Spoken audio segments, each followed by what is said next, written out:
मेरी आज की कहानी का उन्वान है दाने दाने पे खाने वाले का नाम। स्वादिष्ट खाने की बात करें तो मन ललचाने लगता है। चाहे सड़क किनारे खड़े होकर पानी पूरी या चाट खाना हो या हाई फाई रेस्टोरेंट में अलग अलग नाम के महंगे पकवान। Puffed wheat flour crispies, tangy chilled water या pan grilled potato galettes, tangy Bengal gram. एक वाक्य में पकवान का अंग्रेजी वाला नाम, हिंदी में इसे ही पानी पूरी और चाट कहते हैं। अप्रवासी जब कभी भी किसी देसी रेस्टोरेंट में जाते हैं, अंत में जरूर बोलते हैं, खाना तो अच्छा था, लेकिन हमारे शहर के उडुपी रेस्टोरेंट के डोसे वाला मजा नहीं था। या बिरयानी में वो बात कहाँ। रेस्टोरेंट मालिक को भी ये सब सुनते हुए आदत सी हो गई है।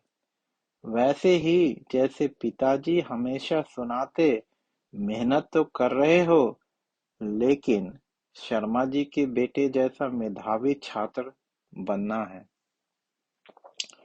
हर अप्रवासी को अपने वतन जाने का इंतजार रहता है। ललक की अपनों से मिलूंगा, अपने पसंद के असली स्वाद वाले पकवान खाऊंगा। संयोगवश अगर किसी रिश्तेदार के शादी समारोह में शिरकत का मौका मिल गया तो बिल्कुल सोने पे सुहागा, जैसे दिल की मुराद पूरी हो गई। पार्टी वेशभूषा बिल्कुल हिंदुस्तानी, साथ में सारे रिश्तेदार, और फिर हर तरह के पकवान, लोगों से मिलना जुलना, खाना पीना, और फिर उनके साथ फोटो खिंचाना। गलती से अगर किसी ने फोटो सोशल मीडिया पे साझा कर दी, फिर दूसरे प्रवासी मित्रों को फोटो देख मन महसूस कर कहना पड़ता, चलो हम भी जल्द जाएंगे। पिछली बार कोरोना काल से ठीक पहले परिवार के साथ देश जाने का मौका मिला। बस धन्नो ही अकेले छूट गई। धन्नो बोली, मैं यहाँ तुम्हारी राह तकती रहूंगी, अकेले गैराज में खड़े रहकर तुम वतन को हो आओ।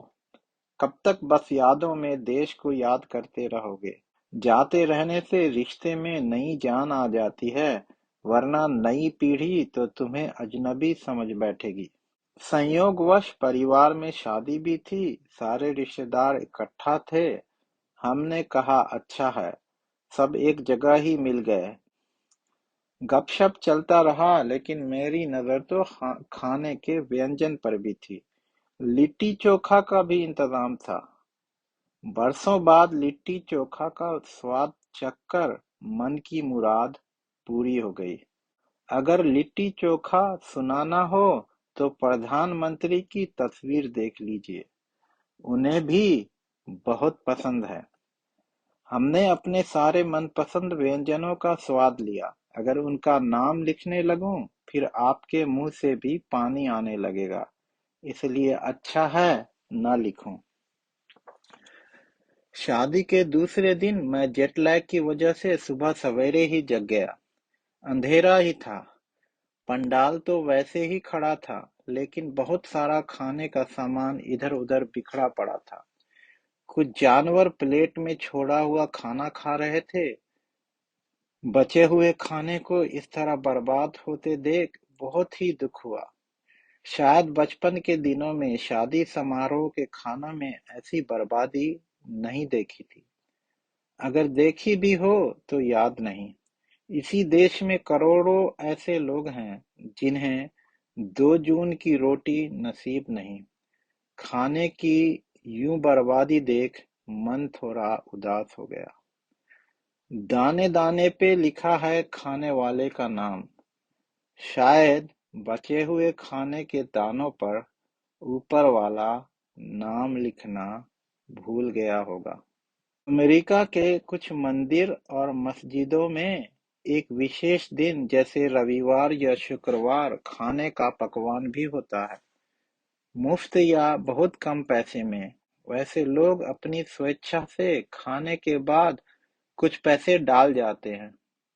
कुछ स्थानीय रेस्तरां भी अपना बचा हुआ खाने का सामान लोकल कम्युनिटी जैसे चर्च, मंदिर या मस्जिद में देने का इंतजाम करते हैं। कुछ सप्ताह पहले मैं भी अपनी मस्जिद की ओर से बचे हुए ब्रेड लाने के लिए पनेरा ब्रेड रेस्तरां में गया था। मुझे बताया गया कि कैशियर को इतना बोलना है, आई एम हियर फॉर डोनेशंस। पहली बार ऐसा कहने में मुझे संकोच हो रहा था। नई पैंतलून और शर्ट, ऊपर से ब्रांडेड जैकेट पहनकर डोनेशन मांगना थोड़ा असहज सा था।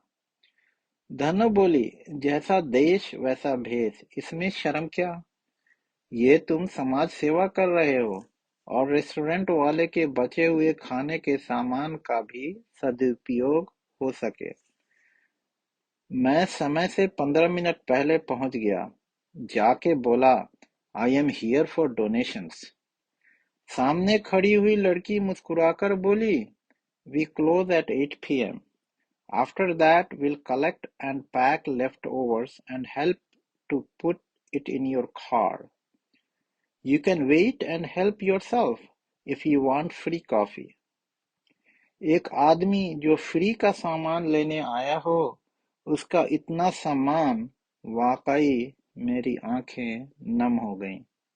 वहां बैठकर मैं 8 बजने का इंतजार करता रहा और पता नहीं क्यों बार-बार अपने देश के शादी समारोह के दूसरे दिन वाली बात मुझे याद आती रही। अगले दिन धन्नो बोली, हर समाज में कुछ अच्छी बातें होती हैं, उन्हें अपनाना चाहिए। बदलाव अपने देश में भी आएगा। हाँ, दाने दाने पे खाने वाले का नाम लिखा होता है। गरीबे शहर तो फाके से मर गया आरिफ। गरीबे शहर तो फाके से मर गया आरिफ। अमीरे शहर ने हीरे से खुदकशी कर ली। अमीरे शहर ने हीरे से खुदकशी कर ली। ये शेर आरिफ शफीक का है।